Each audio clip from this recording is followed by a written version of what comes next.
दोस्तों, जरा सोचिए, जिस कुर्सी पर बैठकर कोई महिला पूरे राज्य की पीड़ित महिलाओं को न्याय दिलाने की कस्में खाती हो, अगर वही महिला एक ऐसे ढोंगी बाबा के पैर धोती हुई नजर आए जिस पर दर्जनों महिलाओं को फंसाने और ब्लैकमेल करने का गंभीर आरोप हो, तो आप क्या कहेंगे?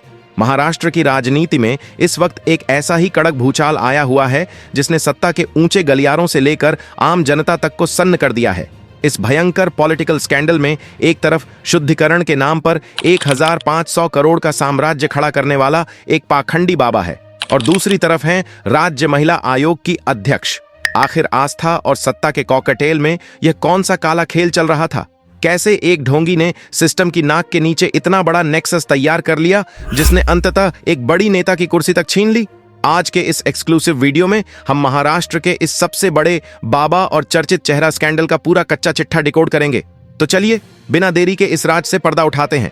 लेकिन आगे बढ़ने से पहले कमेंट्स में जरूर बताएं कि आप हमारी यह वीडियो किस राज्य या शहर से देख रहे हैं। दोस्तों, इस पूरे पॉलिटिकल स्कैंडल की जड़ तक पहुंचने के लिए हमें सबसे पहले इस पाखंडी बाबा के उस तिलिस्म को समझना होगा जिसने पुलिस और जांच एजेंसियों तक के होश उड़ा दिए हैं।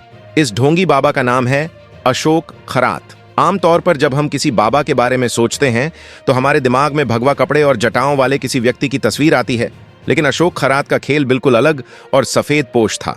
यह खुद को मर्चेंट नेवी का एक रिटायर्ड कैप्टन बताता था। फर्राटेदार अंग्रेजी बोलना, बड़ी बड़ी लग्जरी गाड़ियों में घूमना और वीआईपी लोगों के साथ उठना बैठना, यह इसका वो कवर था जिससे यह सीधे समाज के सबसे अमीर और रसूखदार तबके को अपना शिकार बनाता था।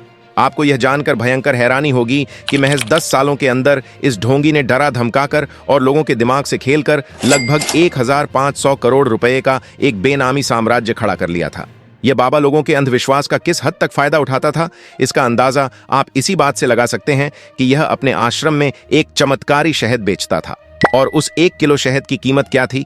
900 या 1000 रुपये नहीं, बल्कि पूरे 9 लाख रुपये प्रति किलो। यह दावा करता था कि इस शहद और इसके तांत्रिक उपायों से बड़ी से बड़ी बीमारी, पारिवारिक क्लेश और कोर्ट कचहरी के मामले रातों रात सुलझ जाएंगे। और ताज्जुब की बात यह है कि बड़े बड़े पढ़े लिखे लोग और नेता भी इसके इस माया जाल में अंधे होकर अपना पैसा लुटा रहे थे।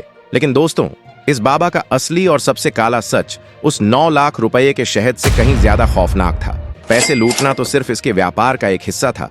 इसका असली निशाना थीं वो महिलाएं जो किसी पारिवारिक या मानसिक परेशानी से गुजर रही होती थीं। जब कोई महिला अपनी परेशानी लेकर इसके पास आती तो यह अघोरी विद्या और शुद्धिकरण के नाम पर उन्हें अपने बंद कमरों में ले जाता था। वहां इसने दीवारों और घड़ियों में खुफिया कैमरे छिपा रखे थे। शुद्धिकरण के बहाने यह उन महिलाओं के आपत्तिजनक वीडियो रिकॉर्ड करता और फिर शुरू होता था ब्लैकमेलिंग का वो गंदा और अंतहीन खेल जिसने कई परिवारों की जिंदगी तबाह कर दी। यह महिलाओं को धमकाता था कि अगर उन्होंने इसकी बात नहीं मानी या करोड़ों रुपए नहीं दिए तो वो उनके वीडियो सार्वजनिक कर देगा। इसी महीने मार्च 2026 में जब नासिक पुलिस ने इसके ठिकानों पर एक गुप्त और बड़ी रेड मारी तो वहां से जो सबूत मिले उसने पुलिस के भी पैरों तले जमीन खिसका दी। पुलिस को इसके कब्जे से हार्ड ड्राइव्स और पेन ड्राइव्स मिली हैं जिनमें 50 से ज्यादा महिलाओं के गुप्त वीडियो मौजूद हैं। सोचिए, एक ढोंगी बाबा सालों तक सिस्टम की नाक के नीचे शहर के बीचों बीच महिलाओं का ऐसा गंभीर शोषण करता रहा और किसी को कानों कान खबर तक नहीं हुई। यह आखिर कैसे मुमकिन है?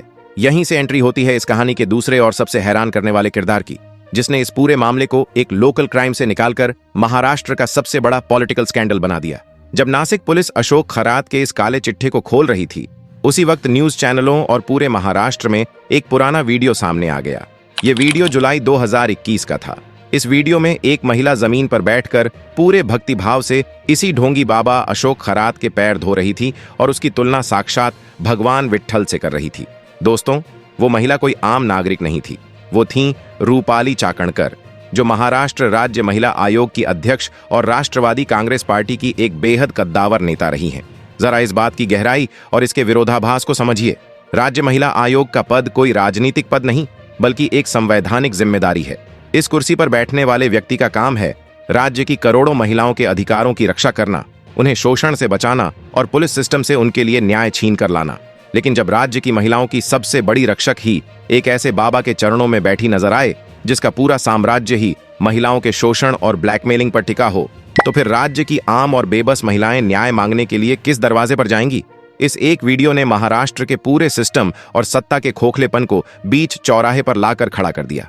अब कई लोग यह तर्क दे रहे हैं कि रूपाली चाकणकर को उस वक्त बाबा के इस काले सच के बारे में नहीं पता होगा। वो भी शायद एक आम श्रद्धालु की तरह वहां गई होंगी। लेकिन कूटनीति और सिस्टम के जानकार मानते हैं कि राजनीति में कोई भी कदम इतना सीधा नहीं होता। जब एक मंत्री, एक विधायक या कोई बड़ा संवैधानिक अधिकारी किसी बाबा के आश्रम में माथा टेकने जाता है तो वो सिर्फ अपनी आस्था के लिए नहीं जाता। उसके पीछे वोट बैंक की राजनीति, आश्रम से जुड़े हजारों अनुयायियों का समर्थन और कई बार काले धन को सफेद करने का एक बहुत बड़ा नेक्सस काम करता है। लेकिन इसका सबसे बड़ा और सबसे खतरनाक नुकसान आम जनता को होता है। जब एक आम महिला टीवी पर देखती है कि राज्य महिला आयोग की अध्यक्ष खुद अशोक खरात के पैर धो रही है, तो उस महिला के दिमाग में यह संदेश जाता है कि यह बाबा बहुत पहुंचा हुआ है। जब इतने बड़े मंत्री इसके पास आ रहे हैं तो यह जरूर सच में चमत्कार करता होगा। यही वो वीआईपी शील्ड है जिसका इस्तेमाल करके ऐसे ढोंगी बाबा आम जनता को अपने जाल में फंसाते हैं। रूपाली चाकणकर जैसी हस्तियों का वहां जाना अशोक खरात के उस 1500 करोड़ के साम्राज्य और उसके शुद्धिकरण वाले ढोंग को एक सरकारी गारंटी दे रहा था। और यही कारण है कि सालों तक पुलिस ने इस बाबा के खिलाफ कोई कार्रवाई करने की हिम्मत नहीं की, क्योंकि उन्हें लगता था कि इसके पीछे बड़ी बड़ी राजनीतिक ताकतों का हाथ है। लेकिन दोस्तों, जब सच्चाई का घड़ा फूटता है तो फिर बड़े बड़े रसूखदार भी उसे संभाल नहीं पाते। जैसे ही यह वीडियो और अशोक खरात के कारनामे एक साथ जनता के सामने आए, पूरे महाराष्ट्र में जनाक्रोश का ज्वालामुखी फट पड़ा। विपक्ष के भारी बवाल के बाद रूपाली चाकणकर को आखिरकार अपना इस्तीफा देना पड़ा। एक वीडियो ने उनका पूरा राजनीतिक करियर दांव पर लगा दिया। मामले की गंभीरता देखते हुए सीएम देवेंद्र फडणवीस ने तुरंत हाई लेवल एसआईटी बना दी है। यह एसआईटी अब सिर्फ ब्लैकमेलिंग वीडियो की ही नहीं, बल्कि 1500 करोड़ के मायाजाल और पर्दे के पीछे छिपे सफेदपोश नेताओं की भी जांच कर रही है। अब जानिए एकदम कड़क सच। यह बाबा स्कैंडल कोई अफवाह नहीं, बल्कि पुलिस का वेरीफाइड मामला है। ढोंगी अशोक खरात गिरफ्तार हो चुका है। पैर धोने वाला पुराना वीडियो बिल्कुल असली है और इसी खुलासे के बाद पूर्व अध्यक्ष की कुर्सी गई है। क्या ऐसे ढोंगियों को बचाने वाले नेताओं पर सख्त कार्रवाई होनी चाहिए? कमेंट्स में अपनी बेबाक राय दें। सच्चाई का साथ देते हुए वीडियो को लाइक और शेयर करें। ऐसी ही वेरीफाइड और कड़क खबरों के लिए चैनल को सब्सक्राइब करके बेल आइकन दबाएं। मिलते हैं अगली वीडियो में एक नए सच के साथ। जय हिंद, वंदे मातरम।